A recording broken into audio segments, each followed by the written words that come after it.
मैंने भी काफी चलाया लेकिन गला घोट कर से इतना मुश्किल है कि मैं होश हुआ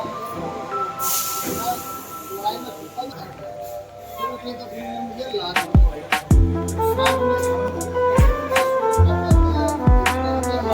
मैंने 7 आदमी के नाम लिया 7 आदमी के अब मैं यही चाह रहा हूँ क्या किया जाए निशानदेही होनी चाहिए उस जगह की भी क्या ये एंट्री है या बाहर है अगर बाहर होगी तो उनके खिलाफ सख्त से सख्त एक्शन लिया जाए। वो कहाँ रहते हैं? उस जगह का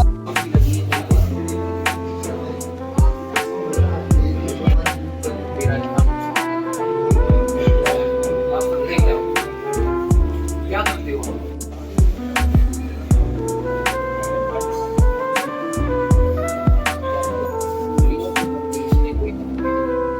चादर में लगी है। हम चाहते हैं ये साफ होना चाहिए गिरफ्तार। पुलिस वालों क्या नाम है आपका? मेरा नाम गुलशेर है जी। मैं सुरजन का रहने वाला हूँ सुरजन चलोक का जी ब्लॉक बनी का जी। मैं माल मवेशी को पानी लेके गया मेरी मिसिज़ और मैं जी।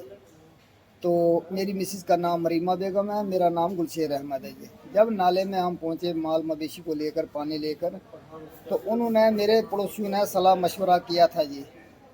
तो एक आदमी का नाम है इम्तियाज़ अहमद उसके बाप का नाम है शमा। फिर जो है उसका आगे लड़का जो है उसका दूसरे का नाम है सजाद। तीसरे का नाम है बिलाल। चौथा आ गया शमा। पांचवी है फजली बेगम शमे की घर वाले। तो क्या नाम पांचवी है ये नहीं छठी है हिना।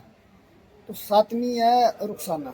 इन 7 आदमियों ने मुझे लाठी से मारा है जी। मुझे इन्होंने ऐसा बोला कि जी आप नाले में क्यों आए हो ये नाला हमारा है। तो मैं ये एसडीएम साहब या तहसीलदार साहब से रिक्वेस्ट करना चाहता हूँ 2 हाथ जोड़ करके मुझे इतना इन्होंने मारा है इतना मारा है कि इतना बेहोश किया कि मारते गला भी घोटा है और मारा भी है डंडे से। तो फिर इन्होंने मुझे बोला कि ये मारते मारते कि हम इसको हलाल करेंगे और इसको जान से ख़त्म कर देंगे इसकी डेड बॉडी हम नहीं मिलने देंगे। तो फिर जो है जी उतने ही करते करते मारते मारते मैं इतना बेहोश हुआ कि फिर उन्होंने मेरे को लात भी मारी है और पानी में गिराया है जी। अपने हिसाब से वो मुझे मार के चले गए थे। तो साथ में मेरी बीवी को भी मारा है मेरे लड़के को भी घसीटा हुआ मेरा मोबाइल भी तोड़ा हुआ जो कि थोड़ी सी बच्चे ने वहाँ रिकॉर्डिंग की है उसकी वजह से बच्चे को भी मारपीट की हुई है और इसको भी मोबाइल को भी तोड़ा गया है। और बाद में भी धमकी दी है कि आपको तो हम मारेंगे लेकिन आपके बच्चे को भी हम जीने नहीं देंगे उसकी डेड बॉडी भी गुम कर देंगे। कितना खतरा है आपको? हमें बहुत खतरा है जी कि मैं यही चाहता हूँ कि हमारा इंसाफ हो। हमारी मैं एडमिट रहा है ब्लॉक बनी में भी और वहाँ से हमें रेफर किया है यहाँ भी हमें कठुआ में भी एडमिट किया हुआ है। एमएलसी बनी है? एमएलसी बनी है बनी में भी एमएलसी बनी है यहाँ भी बनी है। तो मेरी ये हड्डियाँ टूटी हुई हैं जी। ये बाजू 2 जगह से फ्रैक्चर है और ये भी यहाँ से फ्रैक्चर है ये जगह हमारी बिल्कुल बेहोश है, ये हड्डियां भी यहाँ से हमें फ्रैक्चर हो चुकी हैं। तो इधर भी अंदर मुझे जख्म है जी, मैं यानी कि सांस भी नहीं ले सकता हूँ। ना मेरा कोई कमाने वाला है, ना मुझे कोई पालने वाला है। घर का मैं ही कमाने वाला आदमी था। तो मैं एसडीएम साहब से भी या तहसीलदार साहब से भी यही रिक्वेस्ट करना चाहता हूँ कि जिस जगह नाले के ऊपर या जिस जगह के ऊपर वो मुझे नाजायज़ तरीके से रोकते हैं या धमकाते हैं, उस जगह की निशानदेही होनी चाहिए और मुझे इस चीज़ का इंसाफ होना चाहिए मेरे बारे में भी। तो बाकी जो है ये क्या नाम एसएचओ साहब से भी मैं रिक्वेस्ट करना चाहता हूँ, बनी एसएचओ साहब से रिक्वेस्ट करना चाहता हूँ कि जो भी मेरा पर्चा लगा है उसका जायज़ फैसला, मेरा इंसाफ किया जाए। बाकी उन बंदों को अरेस्ट किया जाए कि मुझे इतना खतरा है कि मुझे अभी भी वो बोलते हैं कि हमने इसको मारा हुआ है। रास्ते में हंसते हैं, खेलते हैं, बोलते हैं कि हमने जो किया है वो हमने अच्छा किया है, अब कर लो जो कुछ भी करना है। और आगे हमने आपको मार दिया था लेकिन बाल बाल आप बचे हैं, इसके बाद भी जो है आपको हम छोड़ेंगे नहीं, आपको हमने मारना ही मारना है। आपके बच्चे को भी मारना, आपकी बीवी को भी और आपको भी। हमें बहुत खतरा हो चुका है। तो यही रिक्वेस्ट करना चाहता हूँ कि इन बंदों को अरेस्ट किया जाए और इनके खिलाफ सख्त से सख्त कार्रवाई की जाए।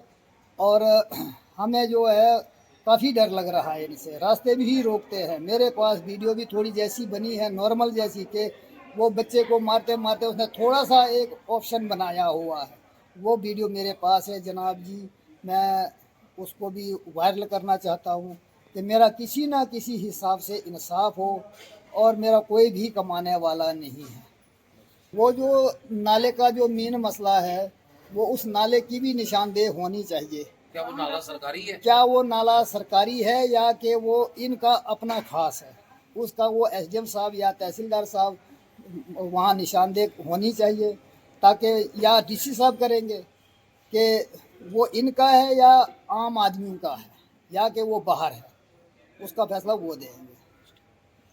इसके बाद जो है हमें बहुत खतरा हो चुका है। अगर कल के लिए हमारे घर में माल और जान का किस बच्चे का किसी भी किस्म का नुकसान होगा तो इनका पूरा मतलब सख्ती से इनको पूछा जाए, क्योंकि मैं बहुत बाल बच चुका हूँ। इनको जो है मतलब कभी भी नहीं छोड़ा जाना चाहिए। अगर मेरे घर में माल और जान का किसी भी किस्म का नुकसान होगा परिवार का, तो इसके जिम्मेवार या ये शमे का टब्बर होगा या इसका इम्तियाज़ का ये जो आदमी है 7 आदमी ये जिम्मेवार होंगे, या होगी पुलिस वाले कि जो भी अगर मेरे साथ नाजायज इंसाफ किया जाएगा उसके जिम्मेवार ये होंगे। जी सर।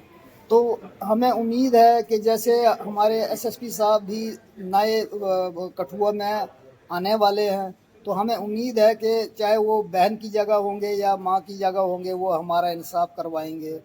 मैं उनसे बहुत रिक्वेस्ट करता हूँ 2 हाथ जोड़कर, क्योंकि मैं हाथ भी इन बहनों से या एसएसपी साहब से हाथ भी नहीं जोड़ सकता हूँ, लेकिन मैं फिर भी अर्ज करता हूँ कि किसी ना किसी हिसाब से मुझे उम्मीद है कि वो मेरा इंसाफ करवाएंगे।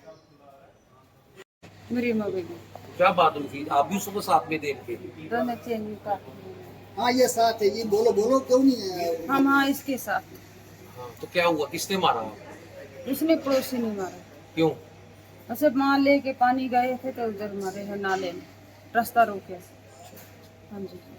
तो डर लग रहा है आपको? बहुत डर लगता है जनाब, लगते हैं मार देना है, बहुत डर लगता है। इधर मारा है, बहुत मारा है। बाल बच गई, बहुत डर लगता है। अब आप क्या चाहते हो? आप चाहते हैं चाहे वो जिन्होंने मारा है वो अरेस्ट करना चाहते हैं।